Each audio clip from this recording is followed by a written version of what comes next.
Nitesh sir आमच्याच मुलाखतीत असं म्हणालेले की तुम्ही एका दिवसात होकार दिलेला, तर त्या मैत्रीविषयी जाणून घ्यायला. एका दिवसात सुद्धा नाही. त्यांचा फोन आला मला संध्याकाळी 5:30 वाजता आणि त्यांनी असं कुठे आहात? मुंबईत आहे. पुढचे काही दिवस काय करताय? म्हटलं काही नाही, मी असं रोज आपण बाहेर पडून काम केलंच पाहिजे, पैसे कमवलेच पाहिजे या विचारांचा मी माणूस नाही, अभिनेता नाही. मला मोकळा वेळ प्रचंड आवडतो, मोकळा आहे.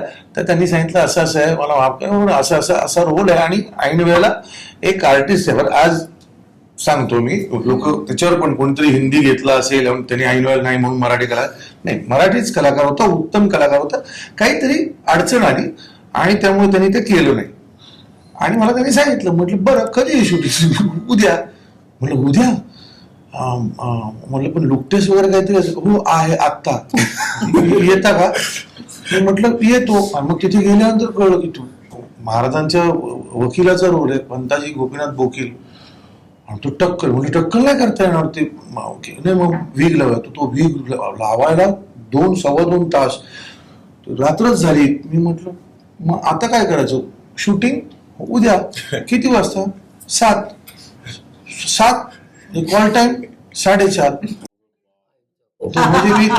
म्हणजे मी म्हटलं व्हॅनिटी इथंच उघडा, इथंच झोपतो, कशाला घरी? भूमिकेची तयारी वगैरे ते काय तरी काय काय लोक म्हणतात तू मारून नेतो. नाही, तसं नसतं. तुम्ही जेव्हा एक खपोलकल्पित व्यक्तिरेखा करता तेव्हा तुम्हाला काही करणं शक्य असतं, कारण ती कुणीतरी मनात योजिलेली असते. जेव्हा तुम्ही अशा विषयाला हात घालता, त्यात पुन्हा बघणाऱ्या लोकांच्या, दुर्दैवाने काही लोकांच्या डोळ्यात आधी आडनाव येतं आणि मग वाटतं की अरे त्याच्यावरनं जात येते आणि मग ते ठरवतात की ह्यानं हे कसं केलं, त्याने ते तसं कसं केलं. अशा वेळेला तर तुमच्यावर आणखी ते हे असतं ना की ओझं असतं की कसं काय करावं. पण एक सांगतो, रितेश देशमुख या व्यक्तीच्या मनामध्ये ती गोष्ट सुस्पष्ट होती.